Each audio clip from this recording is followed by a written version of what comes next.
Council, now more than ever, called upon to prioritize humanity over geopolitical preferences. This is an existential moment for multilateralism, which must reverberate in all conflict areas, including Sudan, South Sudan, and the Eastern Democratic Republic of Congo. We continue to urge all our citizens currently in the Middle East region to contact the respective South African embassies accredited to their countries of residence to ensure that they are registered with and that their whereabouts are known to the embassies. That in times of need and crisis, it's easy to communicate. Citizens traveling abroad for any reasons, whether it be for business, education, holiday, amongst others, are reminded to register with the South African embassies consulate nearest to the destinations they are visiting. The list of contact details for missions abroad can be found on the department's website or the website of the various South African embassies and consulates. Citizens are also encouraged to download and register on the DERCO Travel Smart app, where you can also input details of your next of kin and log a case with the South African mission should you find yourself in distress while abroad. South African citizens are also advised to continue to monitor government platforms as well as reports from their residence countries for any relevant information and updates. We also continue to advise our citizens to check and verify job opportunities across the globe so that they don't fall prey to schemes and fraudsters across the globe on work opportunities or job opportunities that do not exist, and sometimes finding themselves falling into conflict zones and areas. With regards to our US relations, the Department of International Relations and Cooperation has noted recent public remarks made by the United States ambassador to South Africa. While South Africa welcomes active public diplomacy and the strengthening of bilateral ties, we emphasize that such engagements must remain consistent with established diplomatic etiquette and international protocols. In this regard, we have called in the ambassador of the United States, Ambassador Bozelli, to explain his undiplomatic remarks. And in his engagements and visits to various sites in South Africa, including the Apartheid Museum, District 6, and other historical places. In the engagements, he acknowledges that given our history, South Africa needs redress and is willing to work with us constructively in this regard. I will later allow the Director General, Mr. Zane Dengo, to elaborate further on the discussion with the US ambassador.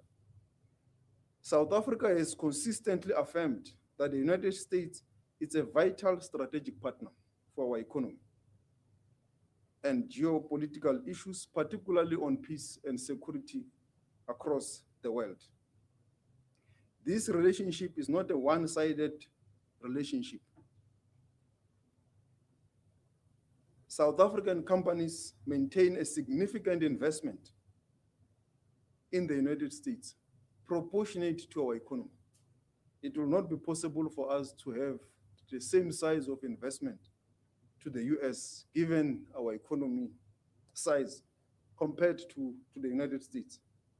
But we have got some presence there, including in sectors such as energy and chemicals. Sasol is one of our leading companies invested in the USA, but there are also other South African companies that are there. And South Africa remains a leading supplier of critical minerals to the US. We continue to emphasize that critical minerals, there must be value addition in South Africa and in the African continent. And this is a partnership we look forward to continue to build with the United States. We reiterate that broad-based Black economic empowerment is not reverse racism. as regrettably insinuated by the ambassador.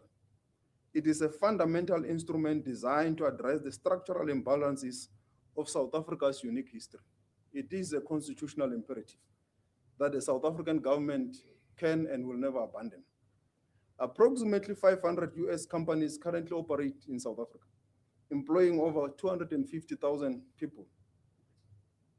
These firms operate in full compliance with our domestic laws, including assisting us to address historical injustice through legislated BEE equivalent programs. This is a mutually beneficial relationship.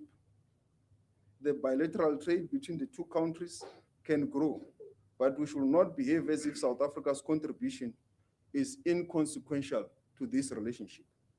South Africa has been one of the largest importers of American products on the continent. The bilateral trade between the two countries is valued at $15 billion from our side.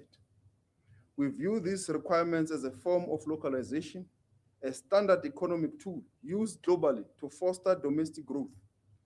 While our policies possess specific features to address historical injustice, they are aligned with international investment practices. Even in the US, they do have localization, given their unique environment. As we cannot tell President Trump how to deal with localization in the US, he also can't tell us how to deal with our domestic issues of sovereignty.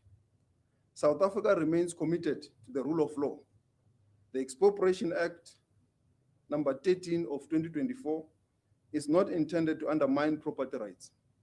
Expropriation without compensation is a measure of last resort, or expropriation with nil compensation, subject to rigorous procedural safeguards and strictly limited to the 5 specific conditions outlined in Section 13 of the Act. These safeguards ensure that land reform is conducted in a manner that is just, equitable, and sustainable. On the question of rural safety, it's not a phenomenon limited only to white people. It affects all South Africans, black, white, colored, and Indians. As you remember, when we were in the White House, the president did state that this is not an intention to persecute white people in South Africa. Everyone is affected by the high level of crime in our country, and we have to respond to that. But we have also responded to the issue of rural safety. And in this regard, our South African police had a meeting with the American embassy in 2025, early 2025, to give them the report on our priority with regards to rural safety. Fully fledged report of what we're doing, what are the budgets, and who is involved. And some of the stakeholders have also participated in this process.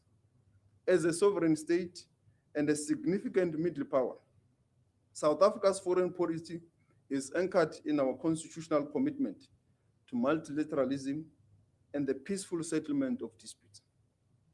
South Africa's non-alignment does not entail a preference for any geopolitical bloc.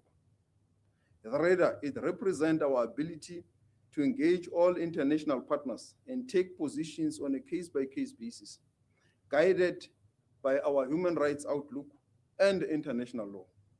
We remain steadfast in our resistance to being drawn into great power constellations, prioritizing instead a global governance system that is fair and inclusive.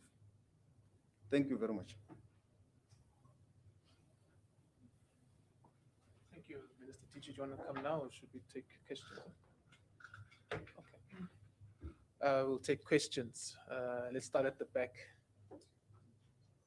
I'm being discriminatory. Okay. Minister, Lolo from IT. Minister, I know you said you've noted the comments by the ambassador for United States. The EFF is now calling for the expulsion of the ambassador to Pretoria. My question is, what is the ambassador still doing his patrol there, and are you considering the expulsion as well?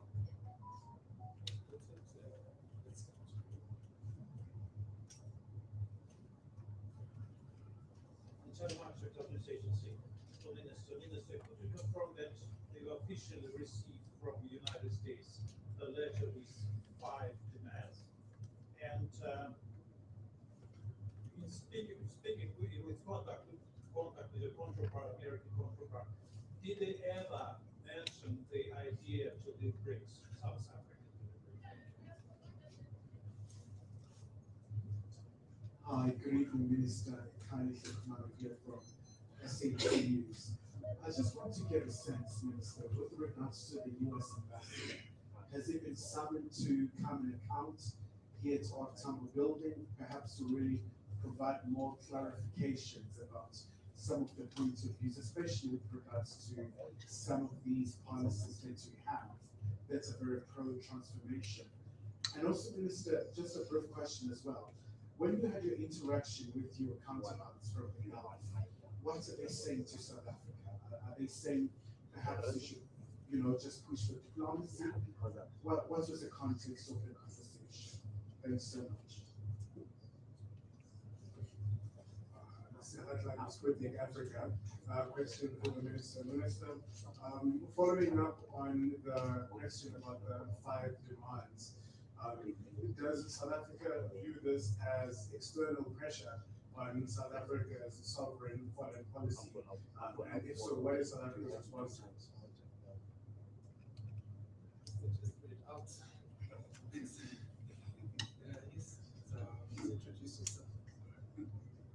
Hi, Minister Lamola from Africa International News TV.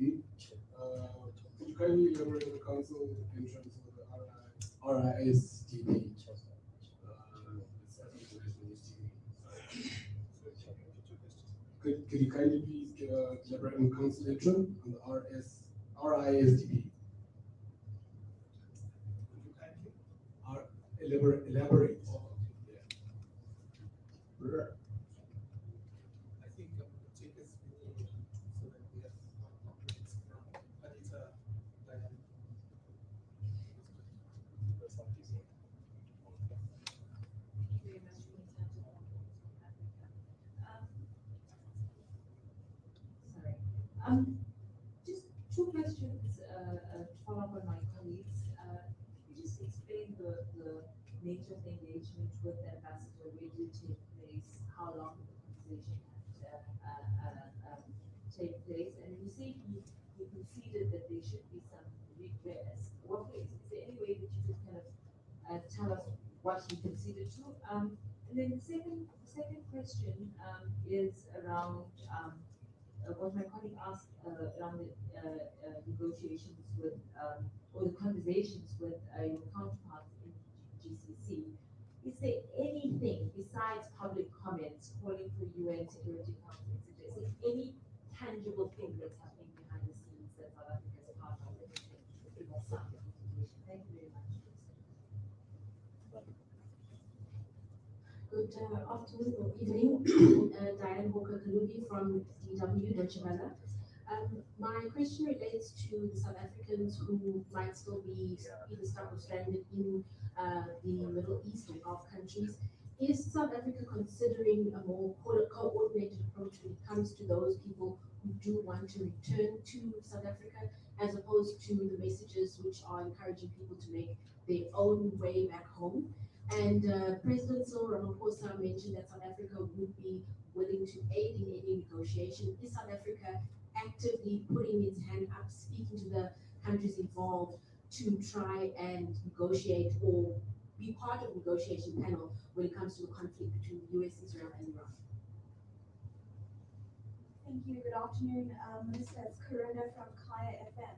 Just 2 questions. The first is regarding assistance to South Africans who are flying themselves stranded in the Middle East and maybe can't afford passage back home. Is there assistance in that regard? And then secondly, would the sea traffic around the Gulf because of the conflict, have your counterparts perhaps approached you regarding rerouting around the Cape route? How will this affect us on an economic and a financial basis? Thank you very questions. Mr. DG would allow, but DG would just to address questions about consular services and then Political issues. Did you? yes, please.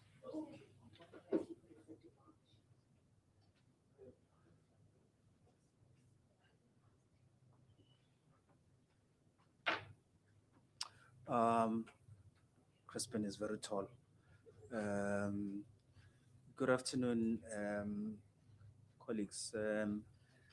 So with regards to the consular assistance that the South African government is rendering to South Africans who are in distress through our embassies, particularly in the Gulf states, we've been making a call for South Africans firstly to register with us so that we know who is there and what type of help they need. And we've seen many people responding, utilizing the DERCO Travel Smart app, which is available on all the app stores. It allows people to register and share information with us. And we've been facilitating the repatriation, if you can call it that, or evacuation, through available commercial airlines. In the first couple of days when the attacks were happening, the airspaces were closed in all of these countries, so it was impossible to move in or out. But in the last couple of days, you've seen that the airspaces have been opened partially in some of these countries. Commercial airlines are starting to fly, and South Africans have been taking advantage of this option to then come home. We've been moving other people through land borders to cross into countries where flights are available, and South Africans have been coming home. I can also say that we were on standby, working with other security departments of the South African government. We have a plan. It's still on the table of our leadership to look at options should the current arrangement of people utilizing commercial airlines become difficult to continue with. So there is a plan, but currently commercial air flights are available and South Africans are utilizing those to come home. I think I addressed everything related to consular matters. Thank you, Minister.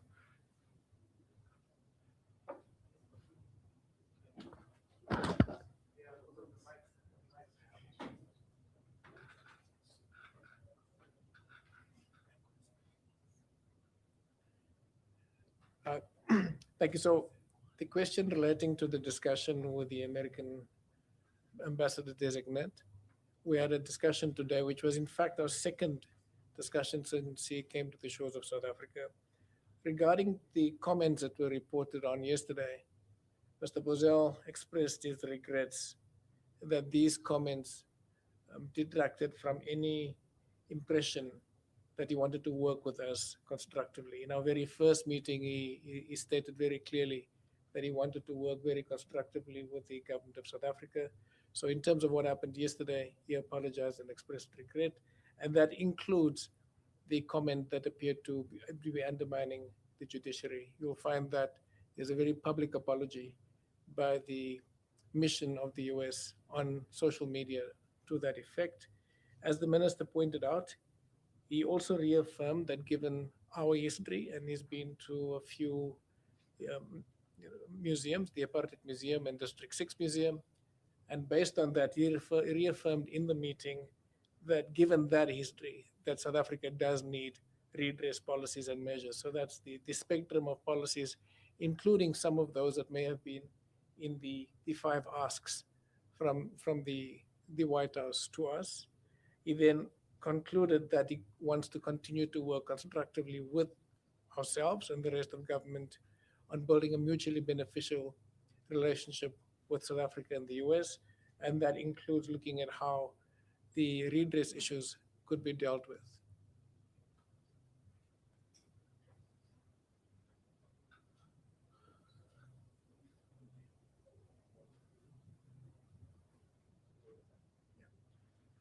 No, on the 5 demands, we did not receive any official letter out the five demands. These demands have emerged out of negotiations on essentially a trade-related relationship between South Africa and the US. You will recall that there was the unilateral tariffs that were imposed, and there was negotiations between South Africa and the US. These five demands emerged in discussions around that particular negotiations. So there's no formal demand, and that I think there was a question on BRICS. There was no formal ask for us to not be part of BRICS. I think that in the discussions, BRICS has always been seen as a challenge to some in the administration, but there was no demand that South Africa withdraws from BRICS. Was it a demarche, against the ambassador? It's a whenever we have a formal request for coming into a meeting and Clayton sitting next to you, the technical term is demarche. So it was a demarche, yes.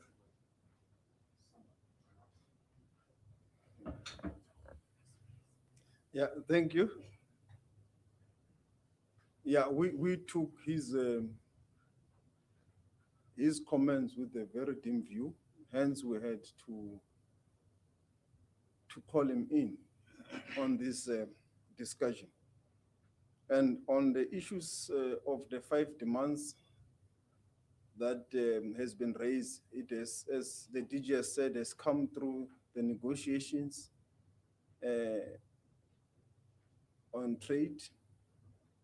We have stated our position that the issues of trade and these demands should be separated so that Department of Trade and the DTIC and their counterparts in Washington, the ATR office, can focus and deal with the issues related to trade, tariffs, and so forth. And DERCO, with our counterparts, we can deal with the five demands, because these five demands, as you are aware, were also some of them raised during the White House meeting. And some of them we've seen them through the Truth Social posts and various social media platforms. And we read them to be meaning it is those demands. And we have reiterated our position. And as I've said here, with regards to BEE, it's a constitutional imperative. It is a sovereign domestic issue that South Africans are handling through their own processes of legislation and our own domestic platforms. The Expropriation Act, I've explained what it does. We are also handling it in our own domestic platforms. In fact, some of those that are grieved by the Expropriation Act have followed our own processes, the independent courts of South Africa, that are dealing with the issues of the challenge to the Expropriation Act, and will await that outcome. And our courts are very independent. There has never been a doubt from internally and also from any international platforms to deal with this matter or any other matter that ends up in our courts. With regards to the engagements I've had with my counterparts in the Gulf, the Gulf has issued a statement about its view about the situation in the Gulf region, but there is also bilateral engagements between ourselves and our counterparts who have expressed their own views, some of them divergent from each other, particularly on the issues of the escalation by Iran. I think most of them are very clear that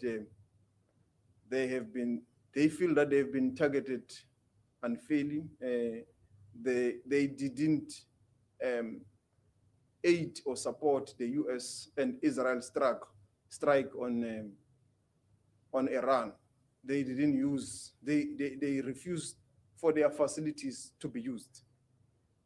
And that is the language they put, that they, up to now, there is no evidence that any of them, other than the fact that they've got bases of a US military, but they have not agreed or supported that their facilities must be used by the US or Israel to attack Iran. So that is what they continue to reiterate. Oman was very central to, and they said to me that they believed they were very close to some form of agreement that they were supporting to facilitate. And as you are aware, there were also processes that were supposed to also, negotiations that were also supposed to be concluded in Geneva that were facilitated by Oman. So they were taken by surprise when the strikes from Israel and the US started, because they thought that they were within reach of an amicable resolution. And Qatar have said that they were also involved in some kind of being a conduit of engagements to support a peaceful dialogue. And they are disappointed that it has reached the stage of escalation. And with all of them, what is clear in my discussion with them is that at this stage, there is no room of discussion that is happening or open amongst the warring parties, the US, Israel, Iran, and all the parties involved. So it seems at this stage, there is nothing that is happening in terms of discussion to support de-escalation. And they will want that to happen, but unfortunately it's not happening. And as we speak, the likelihood of further escalation remains real. And that is the unfortunate part. And as South Africa, we have said that if called upon, and we have raised it with all of them, we remain ready and available to support any process to a peaceful resolution, to a ceasefire, and we have continued to call for opening up of a dialogue amongst all the warring parties towards a peaceful resolution, because we always believe that no military solution can be found in this situation that can be sustainable. It is through dialogue that a sustainable solution can be concluded. The issues relating to rerouting around our Cape Coast, I believe these are issues that the Department of Transport is seized with to support any rerouting if it becomes necessary. And we remain ready with our ports and our available resources to support such if it's necessary. And the Department of Transport can elaborate on those issues. I must further elaborate on the RISDP of SADC. The RISDP is the Regional Indicative Strategic Development Plan of SADC from 2020 to 2030. It's a 10-year framework designed to deepen Southern African Development Community regional integration and development. And the meeting that will start tomorrow with my counterparts from the SADC region is aimed to assess progress in its implementation. And this relates to how far have we gone with regional integration. In SADC, in the last report that we had received in Madagascar, our regional integration is measured at about 21%. So we want to be more ambitious. How far can we move to build on regional integration? Issues of cross-border, one-stop border posts, the regional indicative mechanisms as to how can we all have interoperability amongst our borders in the SADC region, issues of critical minerals that this region is endowed with. Our ministers of minerals are also engaging on this matter. They had a meeting on the sidelines of the mining in Daba to build on a regional strategy for critical minerals. So also on the sideline of this meeting, we will also have our own bilateral engagements with our counterparts. We will also sign a tripartite agreement with Angola and the DRC on issues related also to how we can maximize our capabilities in the space of critical minerals and other issues and so forth. So it is a very opportune moment for SADC to have this meeting, to also look into the progress we are making with regards to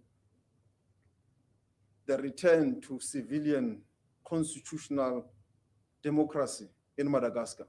As you are aware, they've got 24 months. The meeting will also receive a report in that regard. How far, what's happening, what measures and what support does SADC needs to do to support the processes in Madagascar. The issues of climate change and disasters, how do we respond together as a region?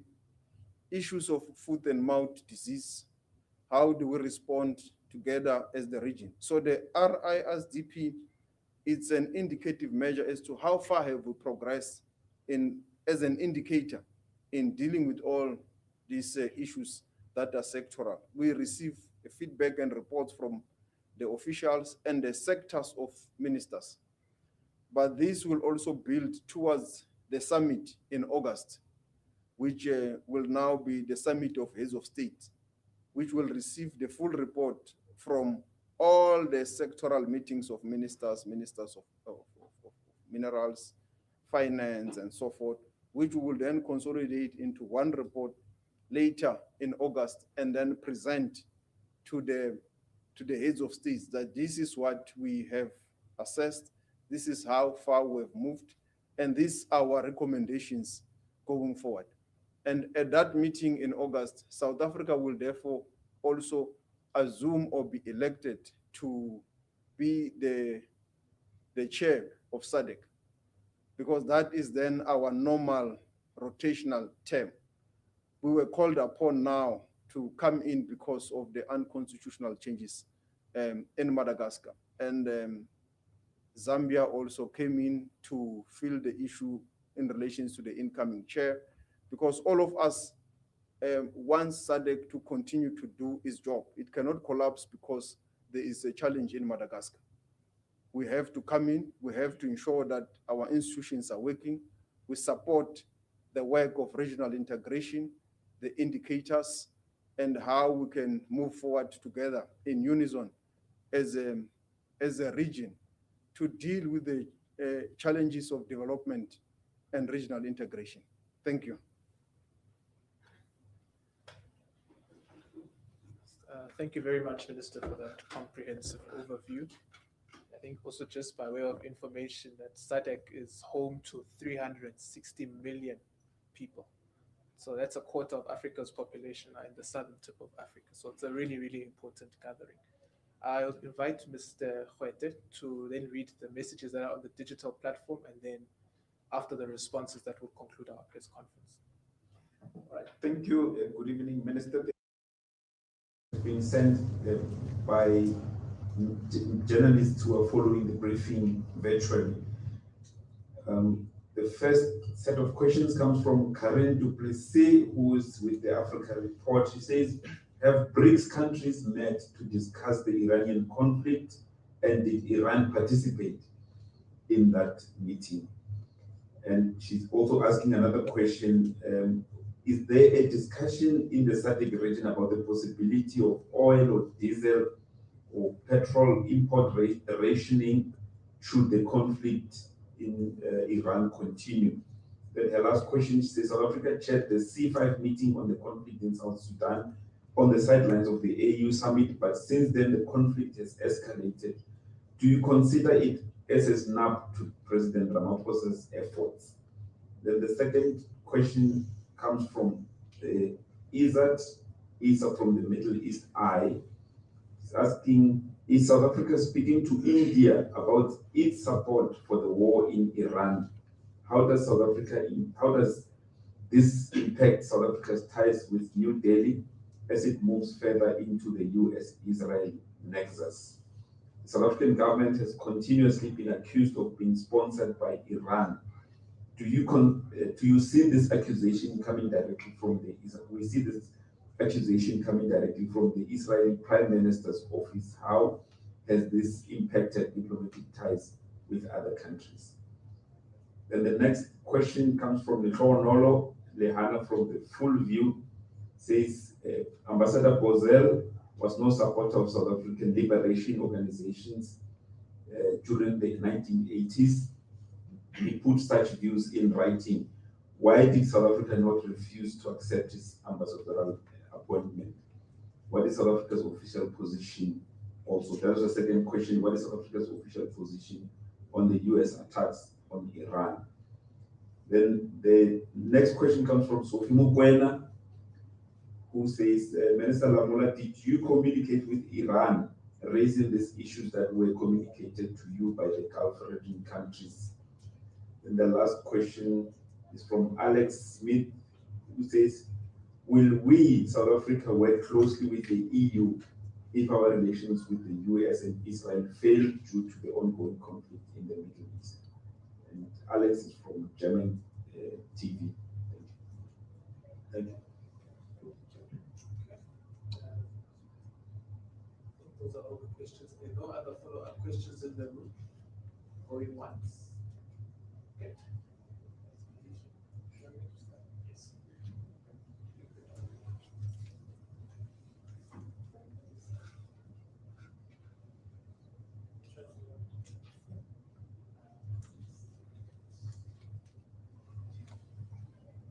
So I think there's been no formal meeting of BRICS to discuss the situation in Iran. It may come up in the BRICS meetings as India is the chair of BRICS. And they're convening meetings in the regular course of their chairship. And this issue will undoubtedly come up and we're able to feedback what the results of those issues are. But we do not also have bilateral on that. As the minister's been saying, he's been engaging with the GCC foreign ministers, but we've also been engaging with Iran on our views and basically very clearly stating that while we understand they have the right to self-defense, it can only be directed at those who attack them. And therefore, our engagement with the GCC states has been that the attacks do not emanate territory. So, and the questions also then very specifically ask about our position on the war. Our position has been very clear, and I think the minister said that in his statement. The attacks by Israel and the US are lawful. It's a crime of aggression. It breaches Article 2.4 of the UN Charter. There was no threat or armed attack by Iran on Israeli or US territories, and therefore it's unlawful. And therefore, we also then point out that Iran's response in terms of Article 51 is also unlawful. But our view, as the ministers pointed out again, is that we want to work with, particularly with those in the Middle East, Iran and the GCC states, to find a lasting peace for them.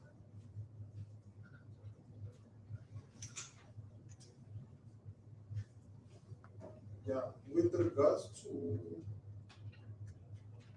the response of the DG on BRICS, I can just add that in Brazil, our exchange with Brazil, we underscored that there is a need for an extraordinary sitting of BRICS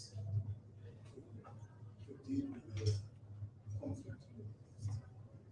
But there has not been any up to so far. That discussion did happen as an exchange of engagement on geopolitical issues. Whether there will be a discussion on the SADC region with regards to the fuel reserves if the conflict escalate. The meeting will discuss everything in terms of progress, and we will discuss some of the issues that are current. And this will also be something that is discussed. Minister Mantashe continues to update his department with regards to the issues of strategic fuel reserves and the impact of the conflict to the fuel price and all that in South Africa. That we have recently chaired the C5, we see the escalation as a snap to President Ramaphosa. No, we don't, because already when we visited Juba early this year in January, there was already escalation in South Sudan about 6 states out of the 10. There was already low level intensity and skirmishes and conflict that was clearly visible, which was part of the report to the C5 meeting, and the issues related to the arrest of first Vice President Lamola. Hence, all those issues became part of the report of the C5, became part of the discussion that there must be cessation of hostility, and we continue to persist with this matter with the C5 countries and all the stakeholders in South Sudan. The issue that there is propaganda emanating from the Prime Minister of Israel's office that we have been sponsored by Iran. Indeed, this is just propaganda. South Africa is a constitutional democracy, and everything we do, it's in the open. It's in the AG books who sponsored us to go to the ICJ. We have used the South African fiscus and South African money. It's not a secret. It's there in the report to Parliament. It's public, open information. But someone will deliberately ignore that and wants to go and hand for posts that do not exist. That the South African government is sponsored by Iran on the ICJ case and so forth. We are using the fiscus money of the South African government, and we account for it in our parliament, in our public platforms. So there is no sponsoring of anything to the South African government by the Iranian government.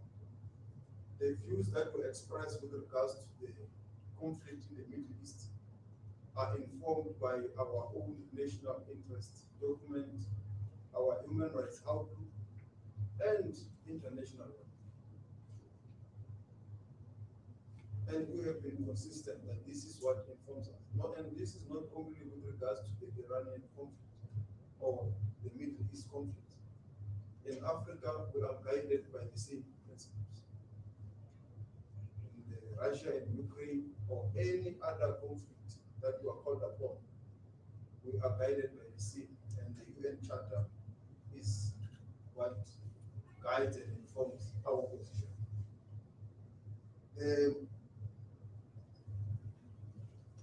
Ambassador who said that in the 1980s he didn't support South Africa's struggle against apartheid. and that his views were known. Yes, indeed, we knew his views, and what is currently happening and his the public posture were anticipated. But we took a view that we view the US as a strategic, important player in geopolitics. It will be important that South Africa and the US, there is a bridge of engagement and communication. And the only platform you can do that is through the ambassador of the US, who is here now in our country.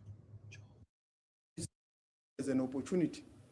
And as the DG has said, in the initial meetings, there was positive, constructive engagements that were aimed towards bridging these difficult relations that are now happening between us and the US.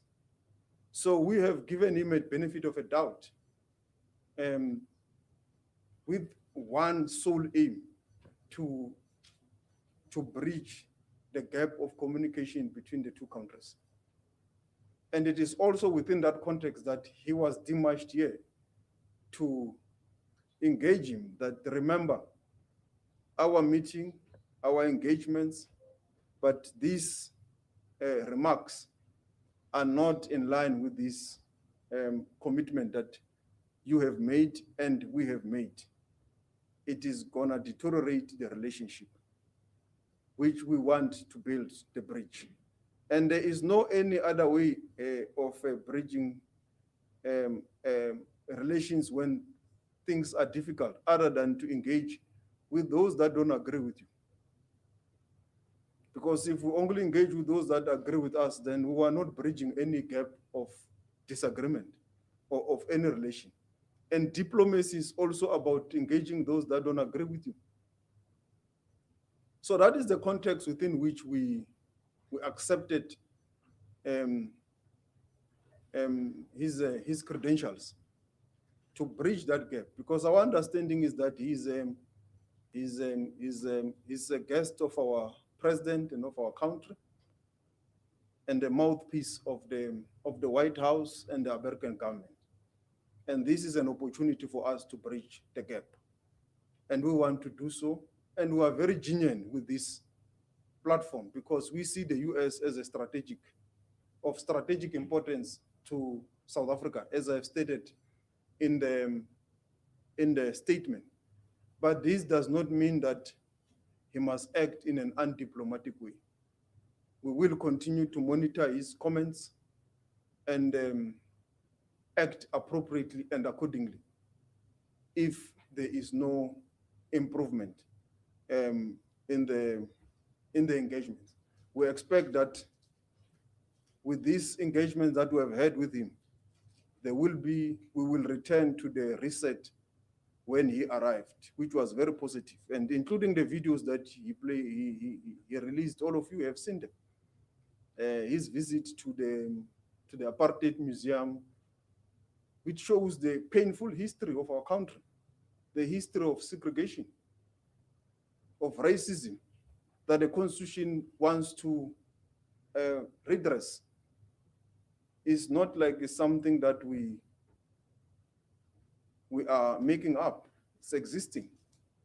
So that is the context within which we have said, let's allow him to participate, because we also want to send a message to Washington that South Africa remains open to engage with Washington. And you should remember that in all the issues, South Africa has not been an aggressor to the US. We have not been provoking the White House in aggression. They have been taking issue with our domestic issues. On every domestic issue, the BEE, the Expropriation Act, and so forth and so forth. So we have not been an aggressor. And we want to continue in that line of opening up, of engagement, of being open to dialogue. And that's why we engaged the ambassador that this is undiplomatic. And the other worst case scenario would have been us rejecting his application, as there was a public call. I mean, we have noted, it's not like we don't live in South Africa. We live here, we've seen the public calls. There were open letters, some of them were written to us to reject his credentials. So that would have been a worst case scenario, because that would have been an immediate escalation informed by a threat and an intention of what we have seen during his Senate hearings in Washington and so forth. But we want to have our own factual process, give him a benefit of a doubt, that maybe he had that view because he was in the US. But now that he has arrived in our country, he has visited the Apartheid Museum, he has visited District 6, he has seen the effects of land dispossession. He will visit many parts of our country and see the racial segregation in some parts, which is still reflected in our spatial planning and the economy and so forth, which is also what is reflected in his speech. The speech does acknowledge all these issues. Maybe when now he was now being asked question outside the scripted speech, then you see some of the issues coming out in a very unpalatable way. But it is that reason why we called him in and engaged that we now have 30 years of democracy because South Africans have been tolerating each other. We have built a constitution, we have built a society. It has not been easy. So he must not take us back to a polarized society along racial lines. His role as a guest is to support us to build one nation that we are continuing to build as a country. And we want all the partners, development partners, including ambassadors who are our guests here, to support this process. It has not been an easy thing to reach 30 years of democracy. And South Africans have got platforms to engage, to ventilate their issues, to mitigate and mediate some of these issues. So we will take it in that we are taking his presence here in our country in that context. I think we have exhausted all the questions. Thank you, Crispin. Thank you. Thank you, Minister. I just want to inform also a very frequently asked question that I get, and I think this is an appropriate platform, is when is Israel filing their memorial? As I understand it, it's the 13th of March. So that's the answer. 13th of March, the State of Israel is expected to file its memorial to our case. Thank you very much.